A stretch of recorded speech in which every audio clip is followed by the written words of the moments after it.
What's going on, guys? Hope everyone's doing well. This is just a follow-up video regarding an article I came across from Eurogamer, and it's regarding CDPR. I don't mean to pick on CD Projekt Red, but they have garnered lots of attention towards themselves, and they really embraced this quote-unquote rebel / pro-consumer label for quite a long time. And I also noticed lots of the alternative media on YouTube still make videos about them, seemingly defending them and making them seem like they're a company that is part of the counterculture / rebel company rather than being a normal corporation, which I don't think this is really accurate at all. So the Eurogamer article talked about how a modder did some magic with the game's code and somehow unlocked some cut content that was cut out of the game, which made Judy, spoiler alert by the way, Judy's exclusive lesbian character, but the modder made the character romanceable by a male V character. V is the protagonist the player plays as. This did create some slight controversy originally, as Judy is arguably the best girl in the game. Not knocking Pan Am in any way, as her character isn't really that bad by any means, but Judy would probably be the first pick for most male characters, I'm assuming. What was especially strange about this was that the male voice actor actually had lines recorded for the pre-romance and post-romance scenes with Judy, and this was all seen after the modder did their thing. In the article, a CDPR rep claims that Judy was never meant to be romanced by a male V, and this was never part of their so-called artistic vision, which doesn't make sense, because why would you have a male actor voice those lines in the first place? But the reason given was, quote, "It was simply more convenient and easier for our localization team from a production point of view to record all lines with both voices, so we could avoid missing something by mistake that would require future recordings," end quote. Another quote, who I'm assuming is from the same rep, states, quote, "Judy was always only a female V romance partner, and that was the artistic vision from the start. There was no male romance option cut from the game," end quote. Personally don't buy that reasoning, as even in my experience during the game, Judy, especially towards the beginning, seems slightly flirtatious with the main character V, despite their gender, and it never seemed like she was just an exclusive lesbian.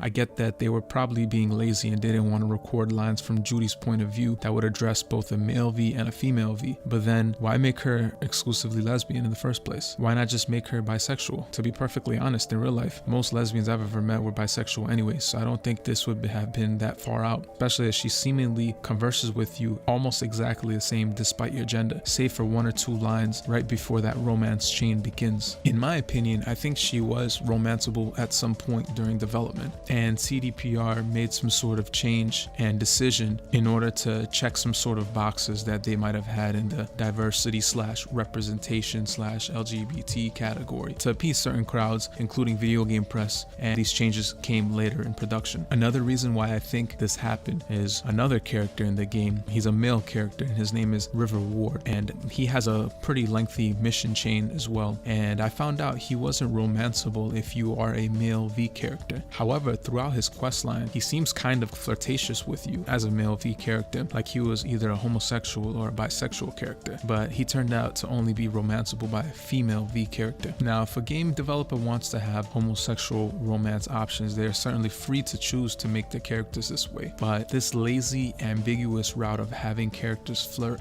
and speak with your character despite your gender and them being attracted to you or not, and then locking off the romance at the last minute due to your clicked gender that you chose at the beginning of the game, is poor game design in my opinion. Maybe I'm wrong and they never planned on having Judy or River be bisexual, but then why be so lazy and sloppy with it and then limit you? Believable characters should speak with their romantic interests differently from other characters. There should be some hints to it at least. I mean, think about it in your own personal life. Regardless of your gender, when you speak to the person of the opposite or whatever gender you're attracted to, you usually communicate with them differently compared to the person of your same gender or the gender you're not attracted to. It's just normal human behavior, and it's something that I think a believable character should have, or at least there should be some hints to it at least. Mass Effect 1, a game that came out over 13 years ago, did this so much better than in this game. Or if you wanted to go the lazy route and have characters behave the same despite your gender, regardless of how unrealistic that is, then go the route of Assassin's Creed Valhalla, where every character is romanceable despite the player character's gender, which I'm not a fan of, mind you.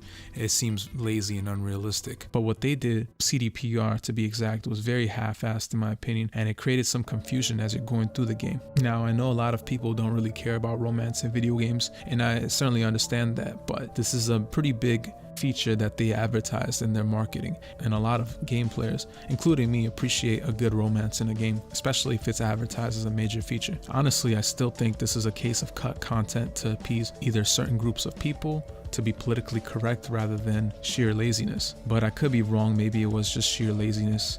Maybe they had these characters in mind with their original planned sexualities, and then they just got lazy and never recorded any unique lines with it. Regardless, this all comes back to a point I made in my previous video, that most of these companies, especially the big ones, they're not in it to deliver a good product to the consumer. They are in it to take the currency that you have in your pocket and put it in theirs. And if they can cut corners to either serve a narrative or appease certain groups, they'll do it in a heartbeat. Anyways, what do you guys think? Am I overthinking this? Am I wrong? Does this even matter to you guys? Let me know in the comments below. Just wanted to bring this to your attention and serve as a sort of counterbalance to what a lot of these YouTubers are bringing to the table. But I do plan on having some more positive content on the channel. I've been playing Yakuza 0 recently, been enjoying that a lot. Have some content about that. So I appreciate you guys listening. Take care. Peace. What's on the menu? Jambalaya. Come on. You can stir the meat. Soy meat. Okay. Dunno. Maybe Joss